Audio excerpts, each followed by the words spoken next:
Welcome everybody to our second lecture of the 2018 lecture series.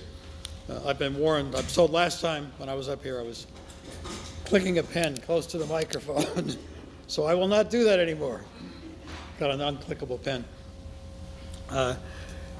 As most of you know, I think we do these lectures once a month from February generally through November. Last month we had, our lecture was on the Washington family homes in Jefferson County. Today on the French-Indian War. Next month, April, will be on the story of the real Barbara Fritchie in Frederick, Maryland, who was actually a Mary Quantrell person who probably waved the flag. Probably knows. And our speaker will be Chris Hoff, who's a longtime historian, television person, cable TV producer in Frederick, Maryland. That will be a very lively talk. May, we will go local. We're going to talk about George's Mill, right close by here. June will be on Waterford. Will be Neil Hughes from Waterford on his new book. And we've now pinned down that in July we will have a reading of the play called Thomas and Rebecca and Thomas, which is on Rebecca Wright, who was a Quaker girl in Winchester, and Thomas Laws, who was a slave from near Berryville, and Thomas Laws carried messages for the Union Army from Rebecca Wright. So that has been written up as a play, and there will be a reading of that play here in July. Other lectures that we'll have one on Willard Hall, which is where Dr. James Willard lived, right, again, get my bearing where I am, right back there, the brick house on Pennsylvania Avenue, and a few other topics. So you learn about these through you can learn about them many ways, through Facebook, through our newsletter. If you're not getting our monthly newsletter, which is our new, vastly improved newsletter, thanks to Melanie Carty here, please sign the sheet in the back of the room, leave a legible email, and if you do that, you're likely to get the newsletter. We send that out generally about a week before a week, 10 days before the lecture. And one other thing to tell you, on March 21st, Wednesday, which is about a week and a half from now, 1836 Restaurant and Tap Room down the street will be holding a benefit for the Lovettsville Historical Society. So a portion of their proceeds that evening on March 21st will go to us. So we invite everybody to come there. The bar opens at 4, the restaurant opens at 5, and it's open from 5 to 10. And Sam Croyce and the Short Hill Mountain Boys will be playing from, I think, 7 till 9. So it'll be a fun evening. Come out and you can get some good food and you can help us out as well. Now our speaker today, which is why you're here, Robert Patrick Murphy, goes by Pat, I guess, does not want to be called Dr. Murphy, he told me in no uncertain terms. Pat was born in Alexandria, grew up in Fairfax County, graduated from Yale University in 1963 with a bachelor's degree in English. And then he was commissioned in the U.S. Navy. Now the Navy, in its wisdom, saw ENG after his name for his major and decided it meant engineer. So they put him to work as an engineer on Navy ships for 4 years. So he was in the Navy up until 1967. Went back to graduate school at UVA, got a master's and a doctorate also in English, and taught English then for 6 years in Idaho. Then decided to change careers to become he then went to law school, got a Doctor of Laws degree in 1980, practiced law in Houston, Texas, and in Washington, D.C. for 25 years, specializing in immigration and nationality law. Was a 1996 recipient of a reward from the American Immigration Lawyers Association for excellence in advancing the practice of immigration law. Then after this, after that career, second career, third career, whatever, as a lawyer, retired to the Shenandoah Valley, where, fortunately for us all, became immersed in the history of the valley, and in particular the French-Indian War. So he published a book in 2013, the Shenandoah County in the French and Indian War, Life on the Inner Frontier. Pat's a member of the National Society of the Sons of the American Revolution, and also the Sons of Confederate Veterans. Has written with a cousin a second book on their 13 Confederate ancestors in one family, which is pretty good.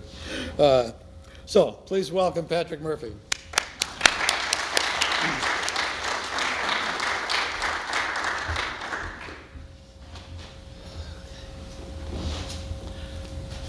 Thank you for those kind words, and I'd like to say how much I appreciate being invited to speak here today. And thank you, all of you, for coming out on an otherwise beautiful day before the snows come. In the Shenandoah Valley, we are overwhelmed by Civil War history. According to the Shenandoah Valley Battlefields Foundation, there were 326 armed conflicts during the war, but this does not include the many raids, ambushes, partisan actions, and other events that were almost daily occurrences in the valley during the war. 20 of the battles are deemed by the Shenandoah Valley Battlefields Foundation to be of particular significance. But in Loudoun County, too, Civil War history tends to drown out all others. Civil War tourism in the county tends to focus on Colonel John Singleton Mosby and those who tried to catch him, like the Loudoun Rangers and the Blazer Scouts. Loudoun County didn't see quite as many battles as the Valley, but you did have Ball's Bluff early in the war. Not much happened here, though, in the French and Indian War, and I'll explain why a little later. What I would like to do is to consider life on the frontier in the Shenandoah Valley during the period of the French and Indian War, as it exists in memory and artifact, and discuss some of the existing reminders of that period. These include history as it has come down to us, structures, a hole in the ground, a Bible, and last but not least, highway historical markers, one or two of which are actually correct. Events during the French and Indian War occurred plus or minus 250 years ago. The passage of time, the lack of written records, and subsequent developments in historiography make it difficult to know exactly what happened then. Samuel Kercheval, the first historian of the Valley, relied on what he called aged and respected people, old people whose memory may have been dimmed by the passage of time. His oral histories were subject to the vagaries of memory, embellishment, exaggeration. John Whalen and the other late 19th and early 20th century historians relied heavily on Kercheval. Besides the variables to which Kercheval's reportage was subject, Whalen's recitations, for example, were subject to the potent element of family pride. Significant misconceptions have been perpetuated by family tradition and oral history, and acceptance by the community at large, including some local historians. Oral family history and even vague folk tales have become accepted as fact. There's also a dearth of written records, except really for legislative histories. Joseph A. Waddell wrote Annals of Augusta County, Virginia, from 1720 to 1871. Waddell has an interesting observation in the preface to the second edition of his book, and I quote, "It is unaccountable to me that no resident of Augusta County, contemporary with the events, wrote a line about the thrilling events of the Indian Wars. Readers of Francis Parkman's historical works must have observed the fullness and accuracy of the narrative of events in New England during the same period. Various actors in the scenes described left written accounts of the raids by French and Indians, giving dates and many other particulars. But as far as I've discovered, no resident of Augusta County thought it worthwhile to do anything of the kind. Excuse me. A little Marco Rubio action there. We call it the French and Indian War because it was a war between the British colonists, a term embracing English, Irish, German, Dutch, and a whole lot of other nationalities in the British colonies, and the French and their Indian allies. The French and Indian War is often conflated with the 7 Years' War, which occurred between 1756 and 1763, and was called, by the way, by Winston Churchill, the First World War. The French and Indian War was the 7 Years' War in North America, but in fact it was simply the fourth in a series of wars between France and Great Britain and their various allies that occurred on the continent as well as in North America. There were really three little wars that preceded. The French and Indian War then in North America was embedded in the 7 Years' War, which took place not only in North America, but also in Europe, the Caribbean, India, West Africa, the East Indies, the Philippines, and the high seas throughout the world. The French and Indian War, however, started before and continued beyond the 7 Years' War. We think of the French and Indian War, if we think of it at all, probably in terms of James Fenimore Cooper's The Last of the Mohicans, which is based on the siege and subsequent massacre at Fort William Henry. Or perhaps we think of the classic sieges and campaigns, Louisbourg, the Battle of the Plains of Abraham in front of the walls of Quebec, or the campaigns to capture Fort Duquesne and Fort Niagara. But in the Valley, it was guerrilla warfare, a major part of the French strategy, for very good reasons. The British and the French had entirely different models for colonizing North America. The British, and that includes all those nationalities I talked about, they wanted land, they wanted to farm, they wanted to expand. They also had between 1 million and 1.5 million people crowded along the east of the mountains. The French, on the other hand, had only 70 to 80,000 people in all of New France. And New France consisted primarily of the St. Lawrence River Valley, with the two major cities, Quebec and Montreal, St. Louis, and then a series of trading posts along the Mississippi and the tributaries of the Mississippi.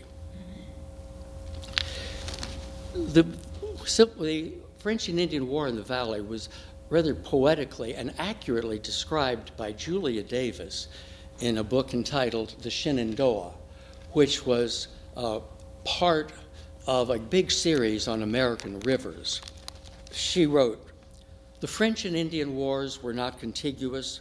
There were in the valley no pitched battles, no lines of men opposing one another. The victims of the conflict were not soldiers, but old men, farmers, pregnant women, babies. The Indians appeared out of the silence in daylight, struck and disappeared, struck again and vanished. Not twice in the same place, sometimes not twice in the same year, but often enough to keep the terror living, to keep the people forted up, to give a lasting name to a beautiful and treacherous season, Indian summer. Through the cold months, the Indians lay around their fires and smoky lodges, stirring only to procure essential food. When the cold came, the settlers ventured out of the forts, carried their families back to neglected homes, back to a life which at least had privacy, if not comfort. Then would follow the warm and dreaming days of late October or November, an unexpected and unwanted summer. The Indians would sweep down through the blue haze in the open woods, kill and be gone before an alarm was sounded." Talk a little bit about the face of the frontier. Also, there had been some talk here earlier about the inner frontier and the outer frontier. The inner frontier really was the Shenandoah Valley and the valleys further west. The outer frontier were those places in the ridge and valley part of West Virginia, Hampshire County, Mineral County, those areas, and the Potomac River highlands. Those constituted the outer frontier. So in the Shenandoah Valley, you had substantial homes. You had a few, actually Woodstock was founded in 1752, about the same time as Winchester. You had some towns and cities, not in the outer frontier. But the face of the frontier was very interesting. Although there were some substantial houses, mostly the settlers lived a sort of subsistent existence, and this is a pretty good representation. It's got the rather crude cabin. You'll notice the free-range chickens and cows. If there were fences, they were fenced around the cabin and perhaps the kitchen garden to keep animals, both wild and domestic, away from the house and garden. Notice how the stumps are cut at about knee height or so. Sometimes even they were cut at waist height. Why? Well, think about getting down on your hands and knees and your belly and trying to chop or saw a tree down when it's much easier just to leave them up. So that's a pretty good representation. Now, if you listen carefully to what Julia Davis said about, well, come on now, let's. Yeah, there we go. Well, that took me back to the other way. There we go. If you listen carefully, I'm going to talk about how the Indians raided. Julia Davis said daylight raids, and that's true. The Indians could neither see in the dark, nor did they have night vision goggles. They sometimes came at dawn or dusk, but unlike popular myth that they came in the middle of the night, didn't happen that way. The kind of wars, let me talk, the Indians that raided in the Shenandoah Valley were Shawnees, Western Delawares, and some Mingos, which were a southern branch of the Senecas. And they were collectively known as the Ohio Indians because they mostly lived in the Ohio River Valley. This kind of wars that they fought were called Mourning Wars, and that's Mourning. The Indian tribes weren't terribly large, especially after the white men had been here for a couple of centuries and decimated them through new pathogens being introduced. But the point of the raids, and they had these Mourning Wars long before the white men ever appeared, was to replace tribal members lost through warfare or disease. And they took captives, of course. Typically, they took the women and children. Sometimes they took the men. The women and children were usually adopted into Indian families. Occasionally the men were, but more often than not they were ritually tortured to death, which was quite common. And that was a replacement for the spirit of somebody lost to the tribe. Of course, the Indians took scalps. They had been doing that before the white men arrived. But both the French and the British paid bounties for scalps. Smart Indians could make a couple of scalps out of one, or even sometimes out of horsehair, which they did. Okay, so the Indians are raiding. They're trying to, what are the French trying to do? Again, Julia Davis, create terror. How do 70 or 80,000 people fight, 1 million or 1.5 million? You don't do it. Remember, the French were there. They wanted to do two things: preserve their fur trade monopoly and also convert the Indians to Catholicism, whereas the British just wanted land. So as the British continually pushed further west, what were the French to do? Terrorize the settlers on the frontier, which they did through their raids, the mutilation of bodies, and those sorts of things. So what did the settlers do when the Indians were afoot? They forted up. That is, they sought fortified places of refuge, of which there were a number of different types on the Virginia frontier. Many of the settlers' cabins had defensive features, sturdy doors, sturdy shutters, perhaps loopholes for their muskets. But there were, more importantly, fort houses. The fort houses had certain distinctive features. Usually they were of stone. They were usually built over a spring or had some other access to water. They were loopholed. They often had pull-up stairs to the doors, and they were stockaded. And so that was the typical fort house where people took refuge. But, and I cannot stress this enough, and I'll come back to it later in my presentation, not every stone house or even every house built over a spring was a fort house. There were block houses. Let me see that. Okay, I guess I'll have to use the arrows today. That were built by militia, usually, or there were also community forts. This is Fort Sabert in West Virginia. It was burned by the Indians. But this was an artist's rendition of what he or she thought it might have looked like.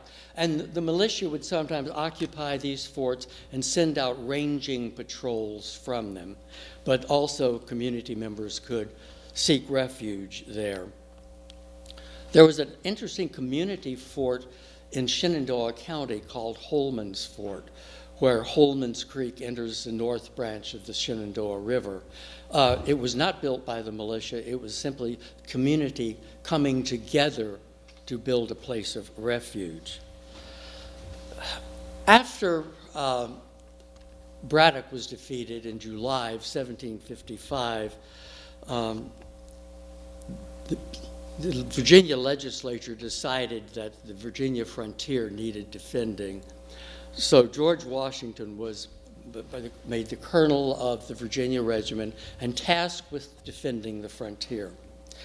He proposed a chain of 22 forts, later reduced to 18, stretching from the Potomac River almost to the North Carolina border.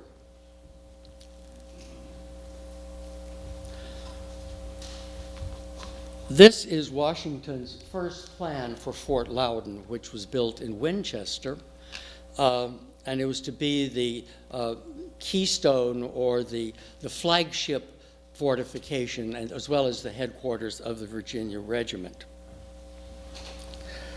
This is historian Norman Baker's rendition of Fort Loudoun, which is a very accurate one. It's similar to one down here on the lower right-hand side of this easel, except it has the logs all going in the wrong direction.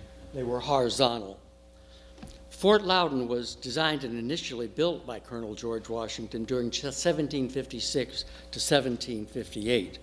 The fort had double palisaded earthen core walls, barracks large enough to garrison 450 men, and was designed to mount 24 guns.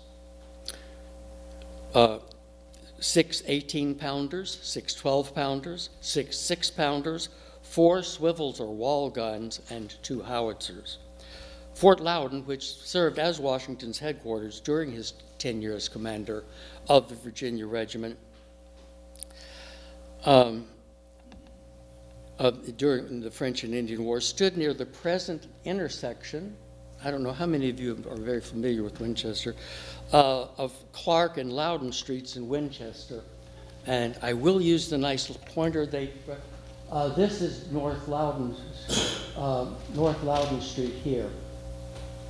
And these are the condominium where I will eventually live if the conversion is ever made successfully. It had 4 bastions with flanks or faces of each about 55 feet, with curtain walls or fronts connecting the bastions of 78 feet, the whole covering just under an acre in size. That's pretty small for 450 men, though. A well was dug to a depth of 103 feet inside the fort, and this is the only remaining vestige of Fort Loudoun. And I would comment that the French and Indian War Foundation, of which I am a member of the board, owns the property on which the well is located. I would also like to recognize our president, David Grosso, who's sitting in the back, who kindly accompanied me here today. There was supposed to be a dry ditch 8 feet deep surrounding the fort, but this was never completed because of the impossibility of digging through solid limestone. Indeed, the fort may never have been completed, finished according to Washington's plans, and the site of the fort is marked by several historical markers. But now let's turn to some of the other forts, some of the extant fort houses, and this is a beauty. This is Fry's Fort, which is in the very tippity end of Shenandoah County, near the Frederick County village of Marlborough. And it is an interesting fort. It's made of a kind of shale rather than the typical limestone of the fort houses in the valley. But what's remarkable about it, it also is probably one of the best extant designs of what's known as the Flurkuchenhaus, the hall kitchen house. This was a type of German vernacular architecture. There may have been some here in Loudoun County. I suspect there were. The Flurkuchenhaus had several distinctive features. One, it had a very long, narrow hall kitchen, usually with a door at each end, so big logs could be dragged in. It usually, besides the kuchen or kitchen, it had usually 2 other rooms on the first floor, a stube or parlor, and a kammer or bedchamber. Now, Fry's Fort is interesting for several other reasons. It has, of course, the asymmetrical chimney, and it only has 2 rooms on the first floor, the stube and the kitchen, and it has 4 full floors. It's got 2 floors above the main floor and a full basement, which makes it quite unusual. It has been lovingly restored by the people who are now the 3rd non-family owners. You can see the size of the fireplace in the hall kitchen. Massive, massive. And this is how Fry's Fort looked about the end of the 19th or turn of the 20th century. You can see no addition had been added then. This is how it looked in the 1970s when that unfortunate bay window was stuck on. And the first addition added. This is the way it looks today from a side view with 3 additions. But I'll tell you, the family who owns it, who happen to also be members of the French and Indian War Foundation and friends of the foundation, have been very careful about restoring it. And there's no plumbing or anything. There is electricity in the main part of, this is handy, the main part there, but there's no plumbing or anything. Just some electricity. All the kitchens and everything like that are in these additions. The 2 front doors, which you showed in the previous slide, yeah, that's another German characteristic. We have a couple of those here. For the record, state that the double front doors are typical of German architecture, and there are many of those here in Loudoun County. The next one, again, I don't know how familiar you are with some of the small valley towns, is in the very north end of Strasburg. And there's a highway historical marker which says, essentially, Frontier Fort. This stone house was used as a fort during the French and Indian War. It was the Hupp family homestead. Well, Fry's Fort was built in 1750. And that's probably this one was probably built in 1755. But guess what? It was not the Hupp family homestead. It was built by Peter Stover, who owned the land from 1749 to 1799. And he was the one who founded Strasburg. But the Hupp family eventually got a hold of it, and they don't want that highway marker changed. And they have damned the historian who actually proved that Peter Stover built the fort. It's a couple of really fierce old ladies who are protecting the family heritage. But anyway, it's sort of an interesting building. It is built over a spring, by the way, and had many of the features of a typical fort house. This is the way it looks today, with an addition on the side of it. There was a distillery built right beside it. And this is what the distillery looked like in the 20th century. It had access to the same water as the house. It was then used as a restaurant. This is the way it looks today, being used as a residence. Not much historic preservation there.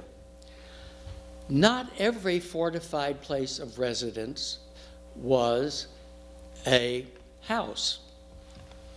The next one is the Rinker Meeting House, which is off of the South Middle Road, about the middle of Shenandoah County.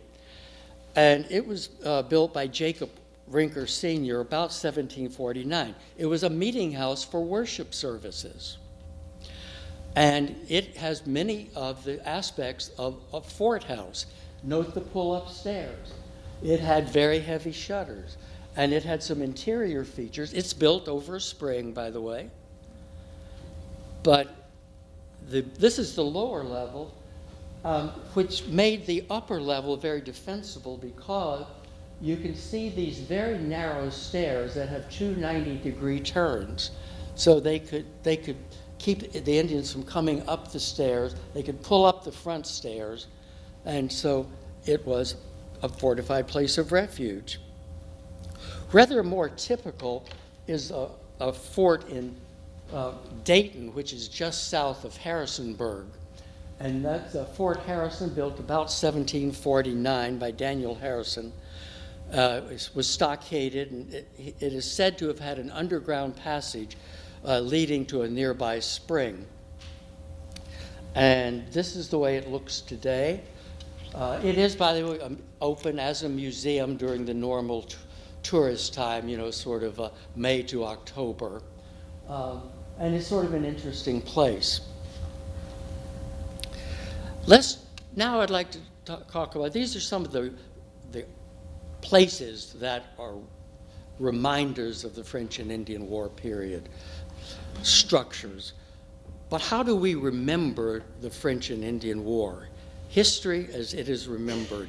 So I'll talk about some of the events in the Shenandoah Valley in the larger context of the French and Indian War.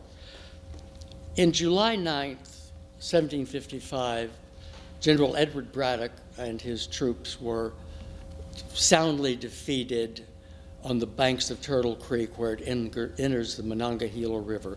They were on their way to drive out the French from Fort Duquesne at the forks of the Ohio, where the Monongahela and the Allegheny come together to form the Ohio River. They didn't make it there. And in the following year, May of 1770s, what happened? This unleashed all kinds of terror on the frontier. None forts had been built. The two regiments of British regulars had been defeated. The Indians and their French allies had absolute free reign. And the residents of the valley, from the outer frontier as well as a lot of them from the inner frontier, refugeed across the Blue Ridge into the Piedmont, some of them right here to Loudoun County. Talked about the beginning of Fort Loudoun in May of 1756, and the French and Indian War celebrates that with Fort Loudoun Day in the third weekend of May to sort of celebrate the beginning of the fort. Now, in 1757, Washington had as few as 400 and never more than 700 men to garrison the chain of 18 forts of the 300 to 350 mile frontier. Because of the paucity of soldiers, he abandoned all but 7 of these forts, thereby allowing the Indians almost unlimited access to the Virginia backcountry, including the Shenandoah Valley, the inner frontier. Now, on August 9th, 1757, Fort William Henry surrendered. Out of the 2,300 persons at Fort William Henry, 1,599 were casualties of one sort or another, 406 were confirmed as dead, 264 were listed as missing, and 929 were listed as prisoners. That event served to further spread terror on the frontier and to drive those settlers who had been inexorably pushing westward. It pushed them back. And word of what happened at Fort William Henry, of course, spread up and down the Atlantic seaboard. And that same year, in fact, the following month, in September of 1757, saw the first documented raids into the Shenandoah Valley. On September 17th, there were attacks along Cedar Creek and Stony Creek, in which 34 people were killed or captured, the second highest number of killed or captured in Shenandoah County, if not the entire Shenandoah Valley. Although 1758 began badly for the British, that is, with the capture of Fort William Henry, it is in fact the year British fortunes turned around, making defeat of the French inevitable. In 1758, July 8th, Montcalm defeated General James Abercrombie, who was commander-in-chief of all British forces in North America, at what the French called Fort Carillon, but the British, when they finally captured it, named it Fort Ticonderoga, so that the Green Mountain Boys could capture something. On July 27th, Louisburg fell after a classic siege of almost 2 months.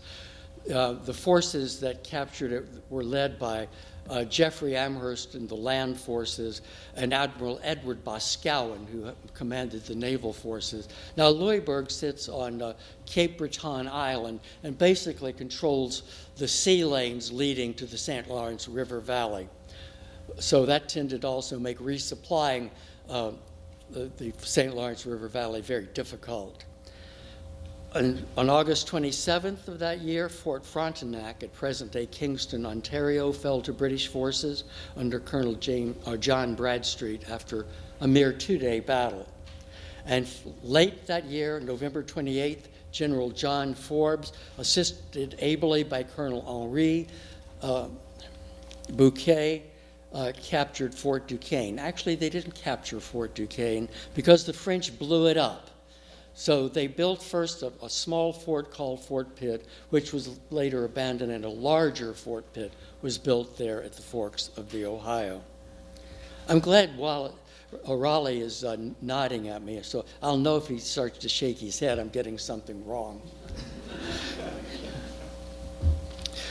In the Shenandoah Valley, 1758 was the worst year of the French and Indian War period. And I want to talk about now history as a hole in the ground. Now, if you're on the back middle road, south middle road, there's this farm, which is on the west side of the road. It says Indian Fort Stock Farm. Well, what does that mean? Well, this was the site of a very disastrous event in Shenandoah County. Across the road from that was the very sturdy log house of Georg Bender, or as anglicized, George Painter. And it was begun before 1758. It was just a big structure, but it had a very large basement. We know exactly where it was because there's a hole in the ground that marks where it was. You see that hole? That's where the fort, that's where Painter's fort was. But also, what happened was when the Indians raided, they killed George Painter, threw him into the house, and burned the house. And it all fell into the basement. We also know about this raid because some people survived it. In late June or early July, a sustained raid by about 50 Indians and 4 Frenchmen was launched. This attack began in Hampshire County, after which the raiders crossed the south branch of the Potomac and pressed on into Frederick County and the lower Shenandoah Valley. They turned up the valley and reached the vicinity of Mill Creek and attacked Painter's Fort, resulting, as I said, in the death of George Painter and 4 infants who were hung up in trees and used as target practice by the Indians. Among the captives, among the 48 prisoners, was a young man named Jacob Fisher, who was 12 years old, who was later burned to death and tortured and burned to death. But not all of the people who had taken refuge at Painter's Fort were made captive. 2 of Painter's sons, including one called Matthias, escaped capture by concealing themselves. And this is one of the reasons that we have what is considered accurate oral history, because Painter's Fort is still in the Painter family, and that oral history has been passed down through the generations. In the summer of 1758, remember we're in the worst year, even though the British are succeeding elsewhere, there were 2 incidents in the vicinity of Fry's Fort, which I showed you. In one, several members of the Young family were killed. 2 daughters were captured but later rescued. Later, 3 members of the Day family were killed. Again, 2 daughters were captured and later also rescued. But 1758 was also a very bad year in Page County, which of course is just on the other side of Massanutten Mountain from Shenandoah County. On a particular night, a Mrs. Brubaker, now men, you've got to listen to this story because it speaks to you, claimed to see the campfires of Indians on Massanutten Mountain. Her family laughed at her, but she remained vigilant nonetheless. The following day, Indians attacked a house owned by John Stone, whom they killed. Stone's wife, with her infant child and a son about 7 or 8 years old, were taken captive.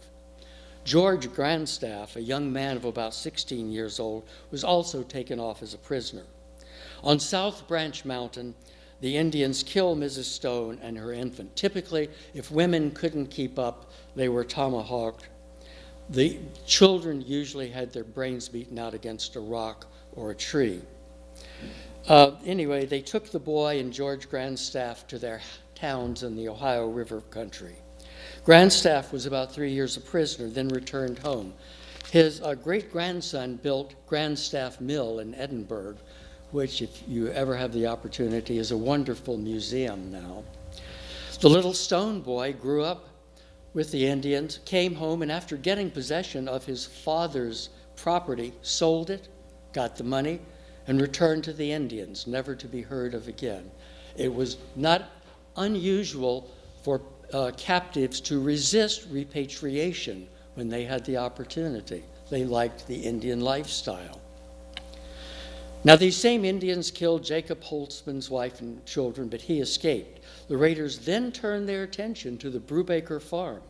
They plundered the house, piled up the chairs and spinning wheel, and set them on fire. A young woman who lived with the Brubakers had concealed herself in the garret, and after the Indians left the house, extinguished the fire and thereby saved the house from burning. Mrs. Brubaker, being fully prepared to flee based on what she had seen the previous evening, fled with her children to where several men were at work, who conveyed them across the south branch of the Shenandoah to a neighboring house. Apparently, Mr. Brubaker, too, was saved by his wife's vigilance. So the lesson is, gentlemen, listen to what your wife says. It may save your life. In 1759, the British captured Fort Niagara after a 19-day siege. That same day, the French abandoned Fort Carillon, or Ticonderoga, and 5 days later abandoned Fort St. Frederick, which is at the very north end of Lake George in New York. Then, on September 13th, was the famous battle on the Plains of Abraham, where both Wolfe and Montcalm were mortally wounded in the battle. And the Quebec City surrendered on September 17th. But the Virginia frontier was generally quiet that year, although the settlers undoubtedly still lived with a sense of dis-ease and discomfort and fear, because what is terrorism designed to do? Create terror. And that's what the French and Indian raids did. By the way, often there would be a few Frenchmen who would accompany larger groups of Indians. 1760, the British completed their conquest of North America by capturing Montreal on September 9th. In 1761 and 1762, things were relatively quiet in North America. After all, the British had completed their conquest of North America with that capture of Montreal. But the 7 Years' War was still going on elsewhere around the world, including the Philippines and India and Havana and Goree Island, which the French, Goree Island is where the slave ships came and picked up their slaves. It's off of the coast of West Africa. And it was French owned at that time. The British captured it. Now in 1763 and 64, remember the 7 Years' War ends in 1763. On February 3rd, 1763, preliminary peace terms were agreed to, and the Treaty of Paris signed and became effective February 10th. Now all, the British, the French, and their various allies, there were some Germans allied with the British, there were Spanish and I think Russians allied with the French. And so they got together in Paris where they liked to go either to eat, drink, and be merry, or sometimes write a treaty. And if you look at American history, there are a lot of different treaties of Paris, including the one that ended the Revolutionary War. But guess who they forgot to invite? The Indians. They were totally left out of the process. So what happened in North America was that the French and Indian War morphed immediately into what is known as Pontiacs War. Pontiacs War was a pan-Indian, more or less spontaneous uprising led by the Ottawa chief Pontiac and a sort of mystic named Neolin. And it began on May 9th, 1763, with the attack and siege of Detroit. All of the western forts secured by the British as a result of the Treaty of Paris were captured by the Indians, except Detroit, Niagara, and Fort Pitt at the forks of the Ohio, which were besieged by the Indians. Now, as part of Pontiac's War, in July of 1763, the Ohio Indians returned to the Virginia frontier, specifically to Hampshire and Frederick counties, including the vicinity of Winchester. Once again, Augusta and Hampshire counties suffered heavily and lost many inhabitants. Frederick County also suffered, although probably less than during the 7 Years' War. Attacks were reported at Strasburg in both July and August. Now, when we talk about Augusta County, that's very interesting. Augusta County, not only is it below Rockingham County, but it swung way out, and there was something called the District of West Augusta, which embraced Pittsburgh and Westmoreland County in Pennsylvania. And this was heavily contested. There's a wonderful book called The Colony Sprung from Hell that reviews the history of that part of the world. And it was hotly contested during the French and Indian War and afterwards. And there were two sets of militia, and there were two sets of courts. And people sometimes chose to be Virginians, and sometimes they chose to be Pennsylvanians, depending on which law suited them best. They put all their contentiousness on hold during the Revolutionary War, and it was ultimately resolved after the Revolution by the two legislatures involved. But it's a fascinating story when you talk about Augusta County and West Augusta, the District of West Augusta.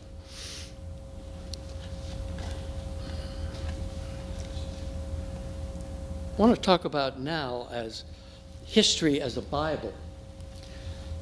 1764, even though the French and Indian War was officially over, was not a good year in Shenandoah or Page County. In June or July, a party of 18 Delawares came around the north end of Great North Mountain and first struck settlements a few miles west of Winchester, then split into two groups. 8 Indians, accompanied by a white miscreant named Abraham Mitchell, killed John Dellinger and took his wife Rachel and her infant child prisoner. The Indians killed this child by beating its brains out against a tree, their more or less usual method. That same day, this band killed George Miller, his wife, and 2 children. Now, the Millers were out harvesting flax, and their farm was south of Cedar Creek, which forms the modern-day boundary between Frederick County, Virginia, and Shenandoah County. And the Indians killed George Miller, his wife, and the 2 children who were working in the field. But their daughter was sick that day, and she looked out the window and saw what was happening and escaped out the window and was able to find refuge at the real Bowman's Fort. And I'll tell you about the real Bowman's Fort later. The Indians came into the house, took a coal from the fire, placed it in the middle of this large folio Bible, closed the Bible, killed the family cat, put the dead cat on top of the Bible, and left, expecting that the Bible would catch fire. Well, the weight of the Bible itself and the cat extinguished the flame. And the Miller Bible is on display now at the Strasbourg Museum when that museum is open. And again, like most of the Valley museums, it's sort of a May to October season.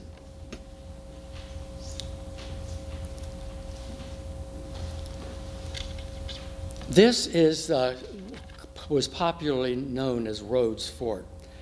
The most important event during the French and Indian War was the August 1764 massacre of the Reverend John Rhodes, his wife Eve Albright, and 6 of their 13 children. And that was, I said, in August of 1764.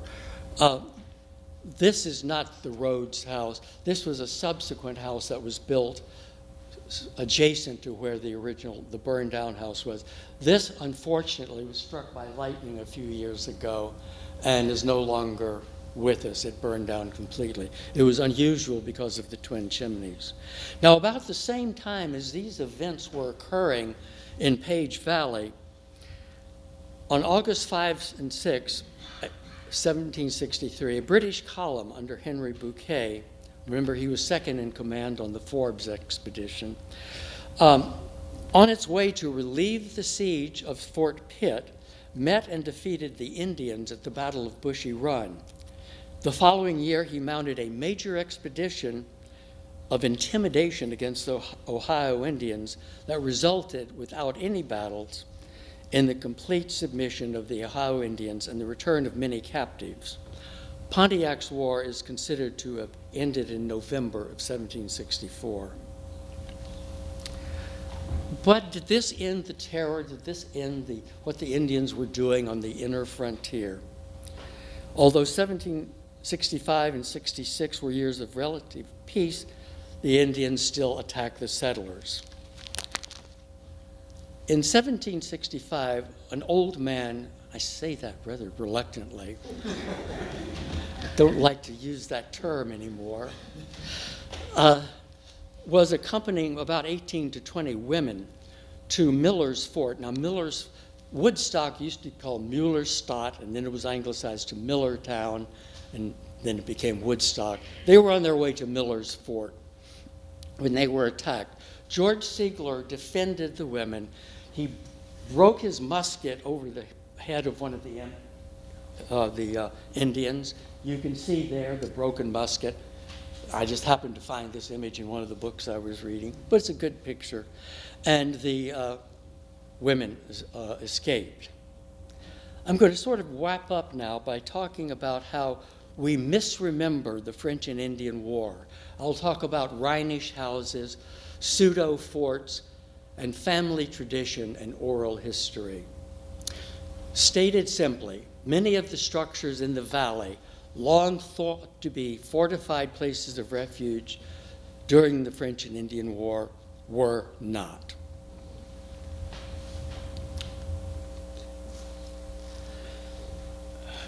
There's a highway historical marker on Route 11 just north of Strasburg that reads in part as follows. It's actually a fairly long one. You can't get to it now because there's road construction. But it says Fort Bowman. The stone house to the south is Fort Bowman, or Harmony Hall, built about 1753 for George Bowman, who immigrated from Pennsylvania in 1731, 1732. It was a winter migration. There was a Fort Bowman. It was built shortly after George Bowman and his family got there. It was a log structure. That's the one to which the little Miller girl ran. It was built near where this structure is.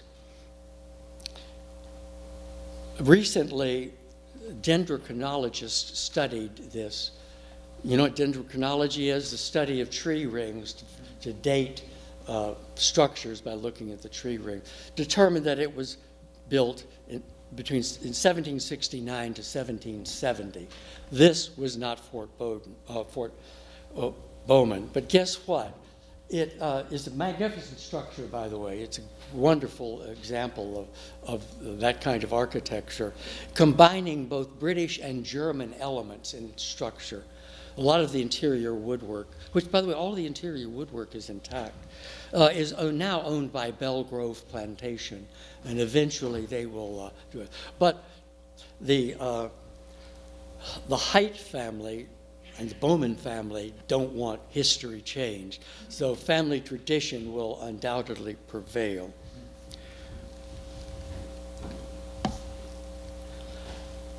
This house was known as the Old Stone Fort. With respect to this house, a highway marker located in Middletown, Virginia, which is between Strasburg and Winchester, reads as follows. It's a short one. 1 mile west is the Old Stone Fort, built about 1755. The northern end is loopholed for defense against Indians, and that's all it says. The house was expanded about 1800 and demolished sometime after 1941. The authors of a marvelous, if somewhat sad book, Lost Virginia, Vanished Architecture of the Old Dominion, write as follows with respect to the Old Stone Fort and many of the pseudo-forts. Popular myth holds that this building here, served as some sort of fort early in its life.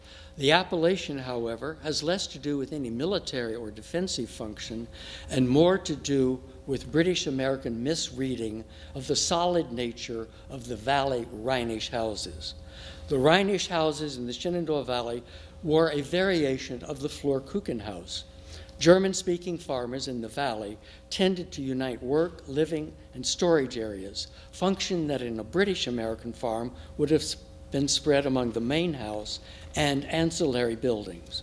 Basements were used for the preparation and storage of foodstuff. Attics were also used for food storage. In the foundation of the chimney of the Old Stone Fort was a pool formed by a spring.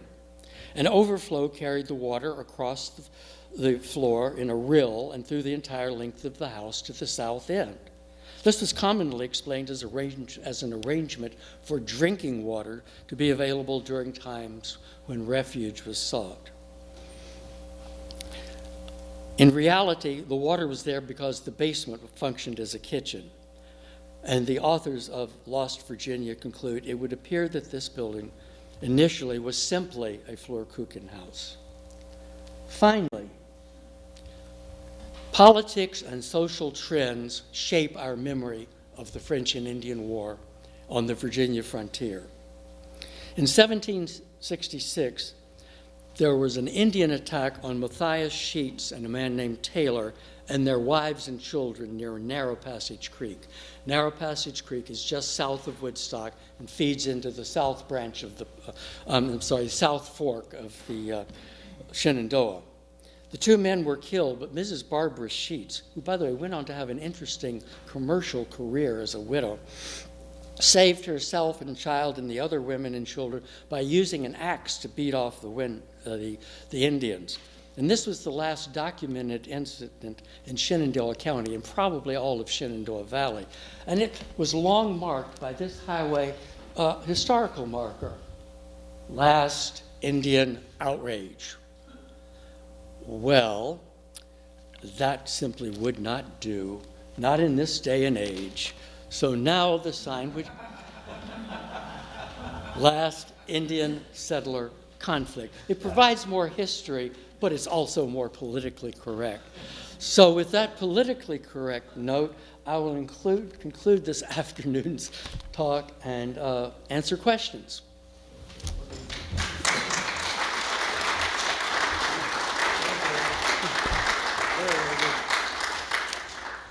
Okay, that was very informative. As you know, and as you saw when you came in, we do not charge admission to these lectures. We'd like to keep them free.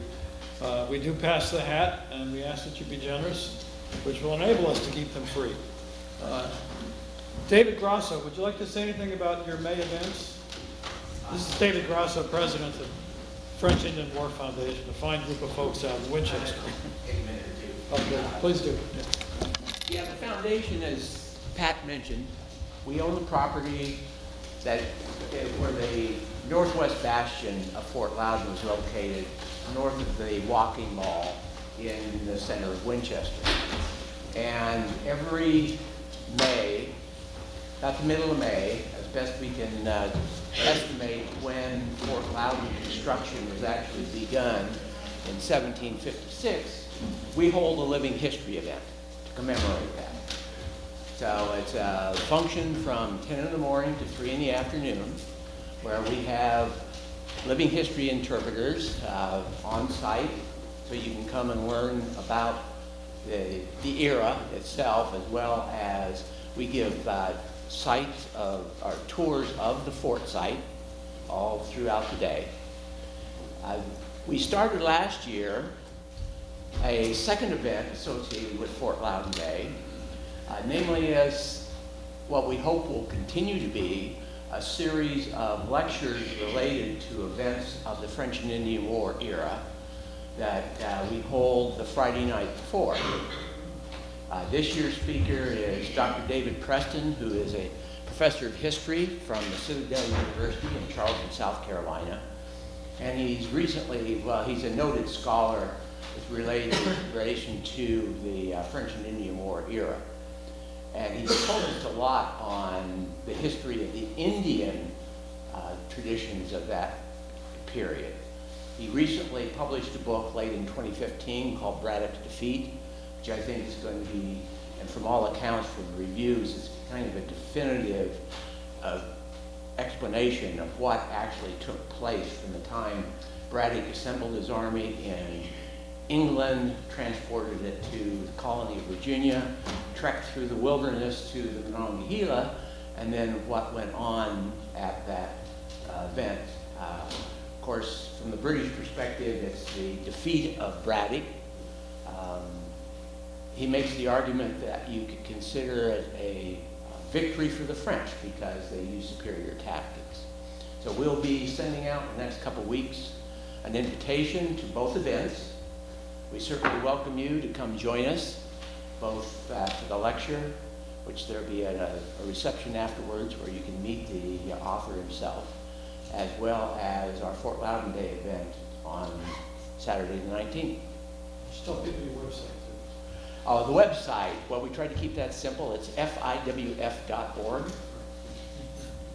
And we have a great deal of information about our organization, as well as links to other related historical organizations, you know, along the western frontier. Thank you. So, Pat, the questions? Okay, questions for Mr. Murphy? Yes. On the houses or the forts that you verify as being forts, were they dendrochronology tested And why do you say their forts and these others aren't? No, not gender chronology. First place, that's expensive. And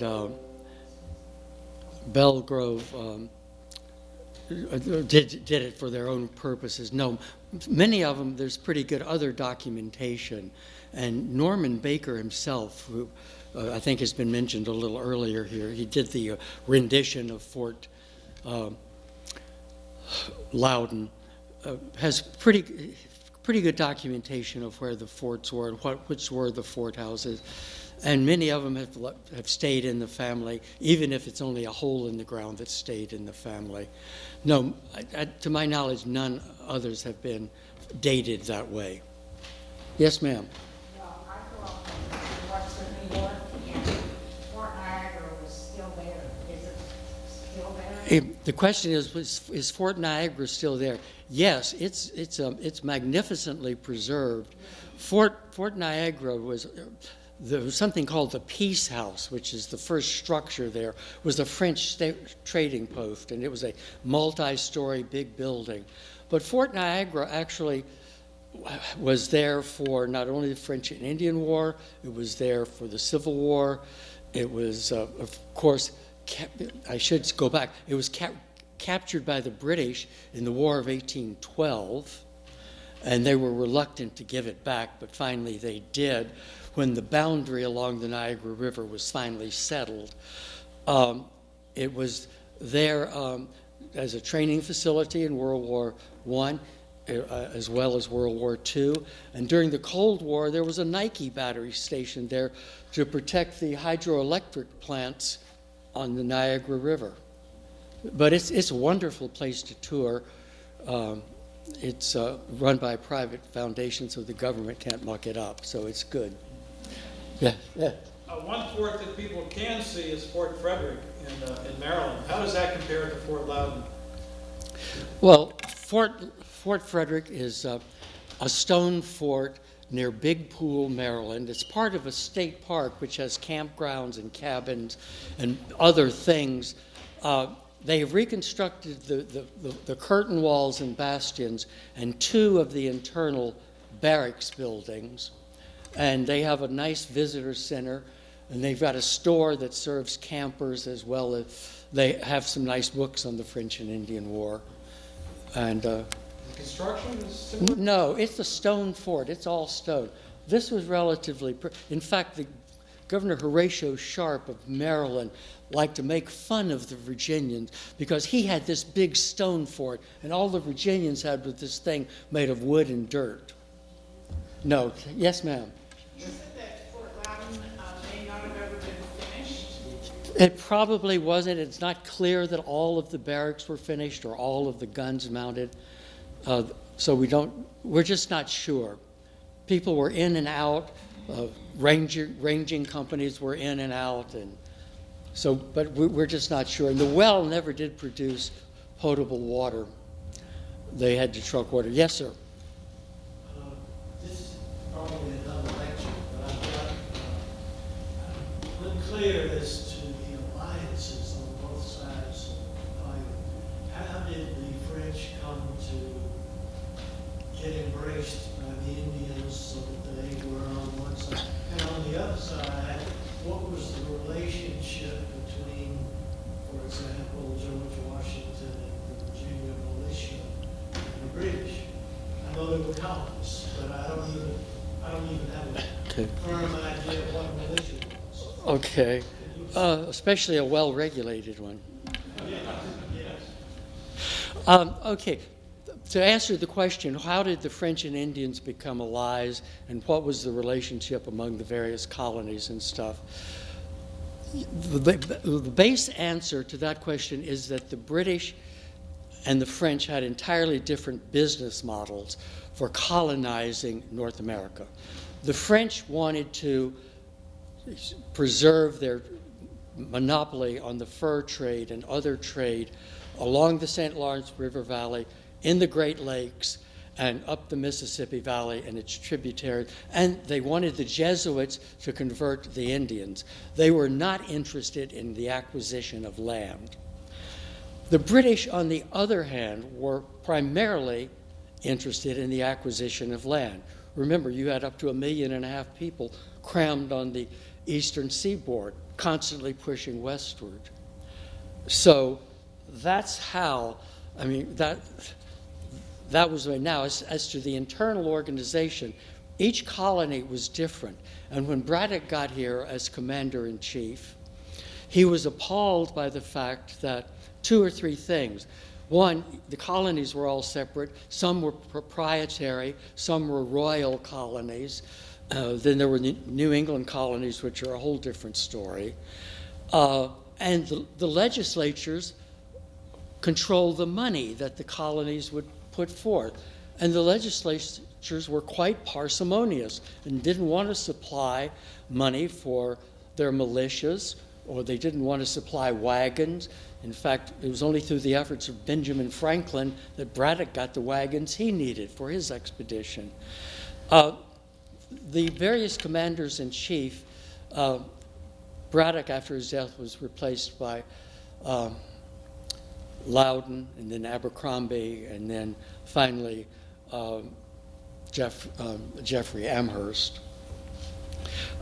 Tried to get some unity among the colonies, but they were never really successful until the time of some of the tax acts, and Britain bankrupted herself with the 7 Years' War.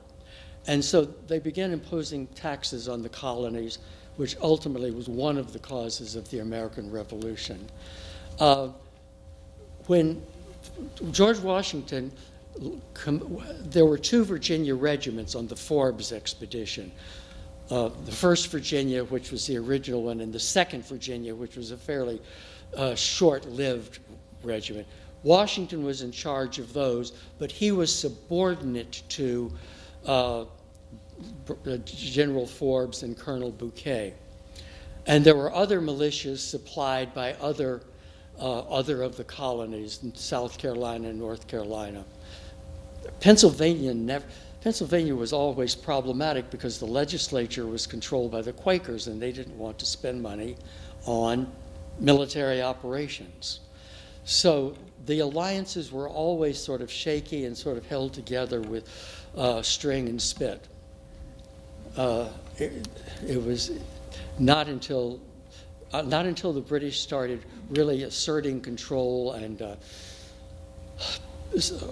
quartering their soldiers in private houses and things that there was any sort of cohesion and the establishment of the continent. Well, first there were the committees of safety and the committees of correspondence that ultimately led to the formation of the Continental Congress.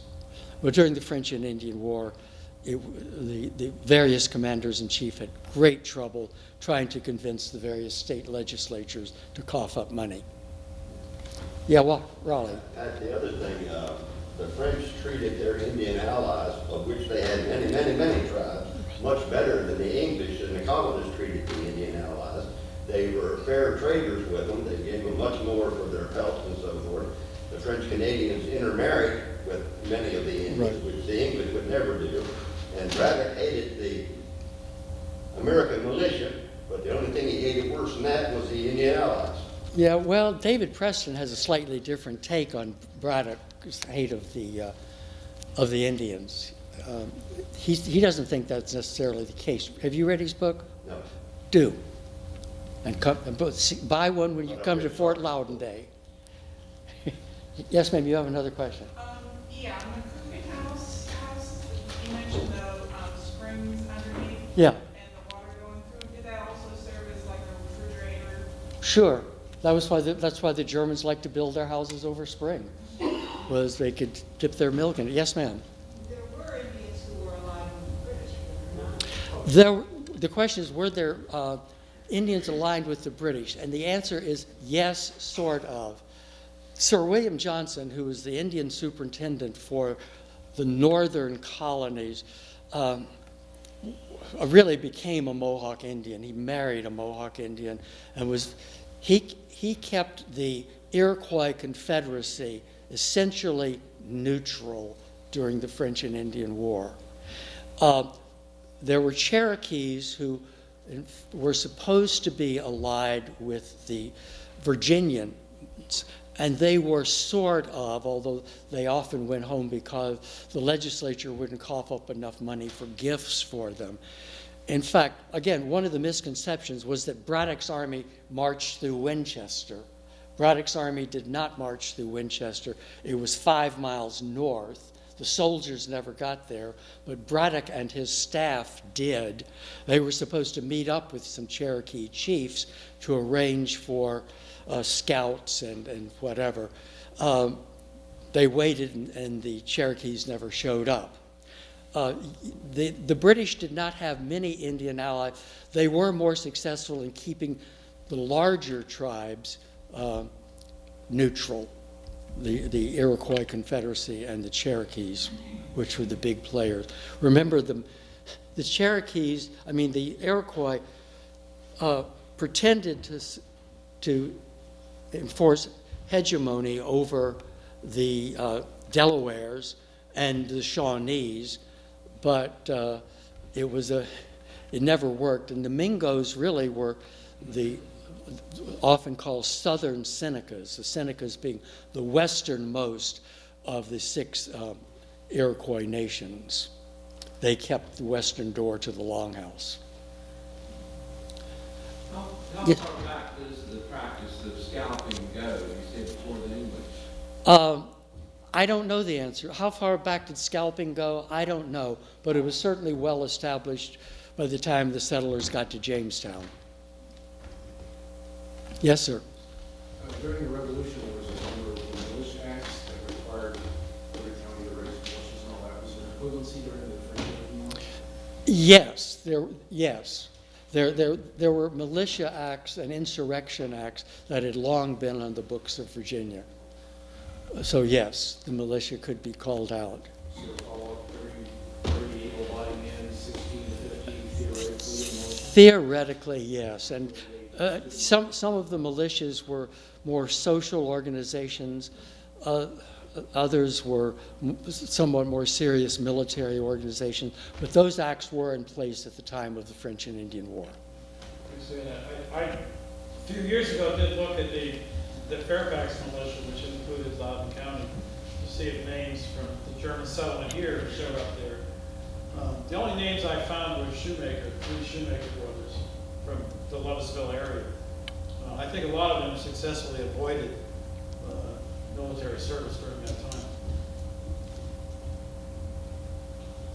I think I'm going to turn this off and turn I'd this. like to add one little clarification to this question about militia, the royal troops, if you were, Braddock's army.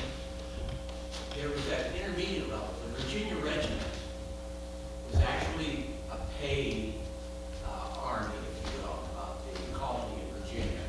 The General Assembly allocated funds in 1756 to fund up to as many as 1,000 troops, as well as the construction of that series of forts under the command of George Washington that included Fort Loudoun. So there was a militia in the colonies who were unpaid. The Virginia regiments were actually paid soldiers.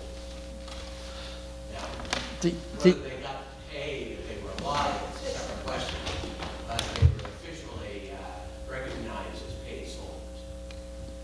The militia were reimbursed for food and for the use of their horses and for wagons if they supplied wagons, but were not paid.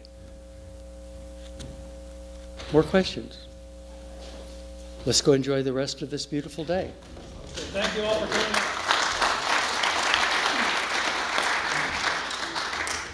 We'll see you in a month.